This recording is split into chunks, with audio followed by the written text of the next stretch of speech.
Om Shanti Shanti Shanti. Great. Well, first of all, what you said about your questions and coming here and forgetting them, I want to share a story with you about this because, yes, we come each night, we sit, we do questions, we do answers. It's wonderful, it's a special time. But it's also very important to allow, when you're here in this place, to allow for the possibility of actually the questions answering themselves. And so I wanted to just share a personal story with you, which was when I first came here. Puja Swamiji used to give darshan for a very specific, it was a 1 hour slot that he would give darshan. And literally at that hour, he would stand up and go. And if you didn't have a chance to see him, you could come back at the next darshan time. And it was for anybody with anything. So it wasn't even always spiritual questions. A lot of times it was people who had come in from abroad, from other places to visit. And, maybe it was even a personal aspect of life, needing guidance on something happening in a personal life, anything. So I used to go and I would sit.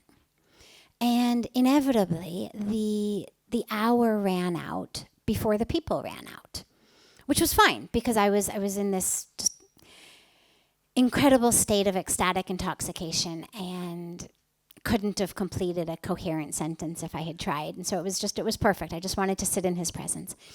But after a few days, I hear, and I would close my eyes and just meditate. And after a few days, I hear him say, yes. And I open my eyes, and he's sitting, and the room is empty, everybody's done. And I think, oh my God, okay. And I was an academic. And I was not just an academic, but I was a front row question asker academic. I mean, I was the person in your 250 person lecture hall at 8 a.m. sitting in the front row who actually had questions. And I couldn't think of anything. I mean, my brain was just, and when I got back to my room later, I mean, there's more to the story that I'm not going to go into now for the shortage of time, but later when I got back into my room, I realized I need to have questions. I'm like, I looked like just a bubbling idiot. I mean, he doesn't even know me, and look, I couldn't even say anything. And no questions? I mean, who has no questions, right? So I sat in my room and I thought of questions. And I went back, and again, the time ran out before the people ran out. But a few days later, again, there we were. And I'm looking at him and I realized I can't remember any of my questions. And I had thought of them again every time before I went in. I mean, it wasn't like I'd thought about it days before and not again. Every time before I went in, I was prepared. I know my questions. And he looked at me and I could not remember a question. So again, mortified, I then decided, well, I'm going to write them down. And we didn't have, smartphones at the time. I'm going to write them down. And I made a list. And the next time it happened, I thought, well, thank God, I've got my list. And I used to have just a little purse, one of those just little woven, bags. They sell them in the market, a little square one. I didn't have much that I carried around. I had a room key. And that was pretty much it. So I didn't even need a purse, but I carried it. And in my purse, well, it's important to know that it wasn't like a bag that most of us carry now that's got 1,000 things in it. I mean, there was nothing in my bag except my room key and maybe chapstick and my list, because immediately after I wrote it, I put it in my bag. And I opened my bag, and there's no list. And there was no point even like turning it upside down. There was nothing in the bag. There was my room key. And there weren't any secret pockets. There were no secret component. There was nothing. Wasn't there. And I said to him, I said, I must have dropped it somewhere along the way. Do you have 2 minutes? Can I come right back? And he smiled. He said, sure. So I literally run back to my room. I'm looking on the path. It's not there. I run back to my room, scouring my room. It's nowhere. And I literally start throwing sheets off my bed. I took my pillow out of my pillowcase as though somehow my list would have fallen into my pillowcase. Everything. And there's no list. And I finally had to just come back. I'm so embarrassed, and said to him, and he looked at me and he said, yes. And it was just this, yes. Like there are no questions. Yes. There had been questions. It wasn't, you crazy woman. You invented the fact that you wrote a list. He knew. Yes, there had been questions. And yes, now there were no questions. And that for me to drive myself crazy, trying to go back to the moment when there were questions, was not being true to the present moment in which there were no questions. And it was such a powerful, powerful teaching. So I wanted to just share that with you. But on the level of attachment and non-attachment in our relationships, well, this is true regardless of whether, as you say, it's a householder or whether you simply move through the world. We have expectations. We have expectations of how people are going to treat us, and whether they happen to be our spouses or children or in-laws, or they happen to be our employers or employees, or they happen to be our elected officials, or the whole spectrum. We have expectations of how people are going to behave, how they're going to act, what they're going to do, how the universe is going to act. We have expectations of justice. We have expectations that when I plan a picnic in the summertime, in the dry season, it's not going to rain. And we're attached to that, meaning when our expectation is not fulfilled, we're upset. Varying degrees of upset depending on what the expectation was. So I have an expectation that when I wake up tomorrow morning, my loved ones are still going to be alive. I have an attachment to that expectation being fulfilled. If I wake up tomorrow morning and discover my loved ones are not alive, I'm going to be more upset than if it rained on my picnic. But they're all expectations that we have of the universe. And whether you're looking at getting along with a spouse or a child or an in-law, or you're looking at getting along with the universe, the lesson is really always the same, which is you have no control over anything other than yourself. We try to exert more control, to manipulate more control in our close relationships, but you don't actually have more control. And so the more that I hook my peace, my well-being in another person's actions or the weather's actions,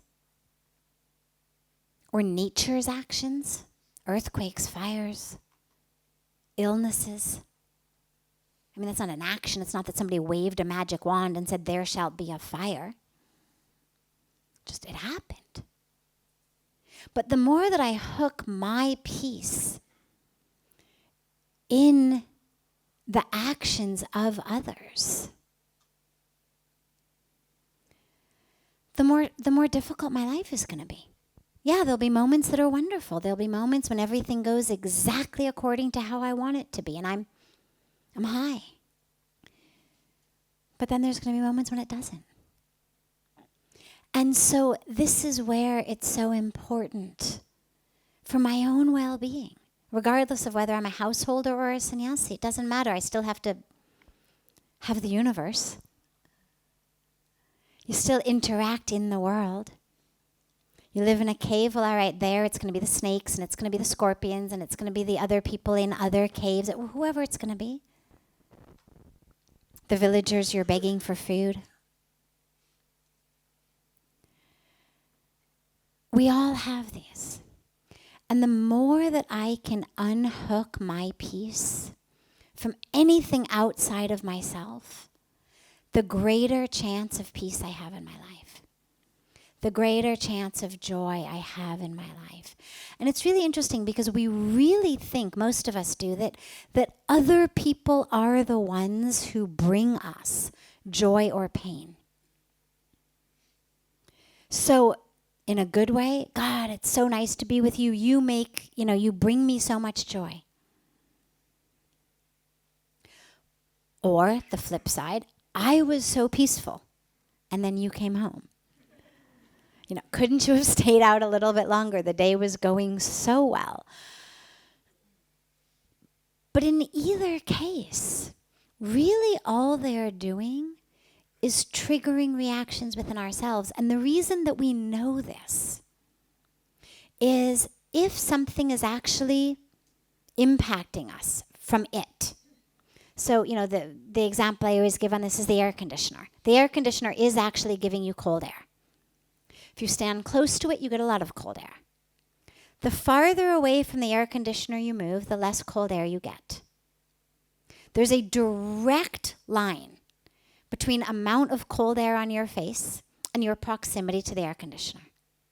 But if somebody makes you happy, and then they get up and they go to the kitchen, you're not less happy. You go to the store to get something, you're not less happy.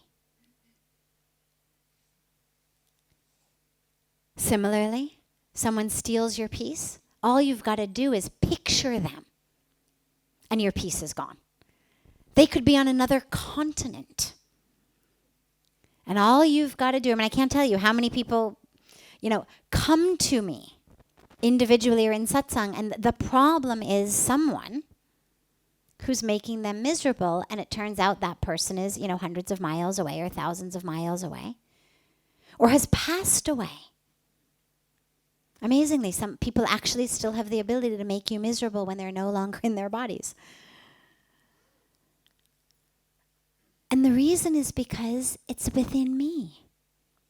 It's not like the air conditioner. That love, that peace, and simultaneously that misery is not emanating out of them into me in a way that I have no control over. Love is within me. Joy is within me. Peace is within me. That person triggers my own internal peace production mechanism, joy production mechanism, or that person triggers my patterns that lead to misery. But it's all happening in me. It's all happening in me. And so, and again, we know this also because if you alter your state of consciousness, and I'm not recommending this, but just for anybody who ever has, we know it's true. If you alter your state of consciousness chemically, alcohol, drugs, some medicines even, you react differently to the world. You see the world differently, literally. Your vision literally changes. Your reaction to things literally change. So it's just a very, very potent reminder. It's all in me. It's not actually about that person. See, look, I've changed a little bit of chemicals in me, and look how differently I react. Again, not a path I'm suggesting, but just a way that gives us even further evidence that it's in me. And so the question becomes, okay, so how can I have my peace production manufacturing unit on, my love production manufacturing unit on, regardless of who's there? How can I uncap the well of joy? Why do I need someone else to say something that triggers a domino reaction in me that pulls off that cap? If it's all happening in me, why can't I do it? And the truth is we can. But it's just a completely different focus. Either I'm looking at you to do it, or I'm looking inward to do it. And the more I look inward, the more I realize, oh yeah, wow, that joy is there. The peace is there. I can access that anytime. Yeah, you're going to do your thing. You're going to say your thing. But that doesn't necessarily mean that it has to activate my misery production plant. You've just said something. You've just done something. That's in its own space. Doesn't have to trigger that in me. Those controls are in my hands. And so the more that we can keep remembering that, the last thing that happens with that is we then become energetic transmitters of the joy, of the peace. And so even though it's not about changing other people, that actually ends up becoming a byproduct. Don't go into it for that. Because then rather than focusing on yourself, again, you're still focused on others. Okay, has my love changed you yet? Has my peace changed you yet? How can you still be yelling at me? Look, I'm emanating peace. Can't you feel it? You've got to let it just be a byproduct. But it is a byproduct. Because as you transmit that, it does change the energetic vibrations of the area, There was a period of time in which, in Western science, in India they've always talked about energy, but there was a time in the West where it was all matter. Then, the New Age started coming and people started talking about vibrations, but it was really looked upon as very wishy-washy and New Agey and, by serious people, whether serious scientists or serious spiritual people, because the whole vibration thing just sounded a little bit too wishy-washy. But now, literally, scientifically, what we know is that thoughts, our brain waves, literally emanate frequencies into the atmosphere. And they actually can now be read with brain scan machines that are not hooked up to your brain, that are inches away from your brain. So I'm literally emanating frequency, vibrations, that are being picked up by a machine. Well, if a machine can pick them up, then certainly the energetic beings with whom I'm living can pick them up. And so that's a byproduct of staying grounded in yourself.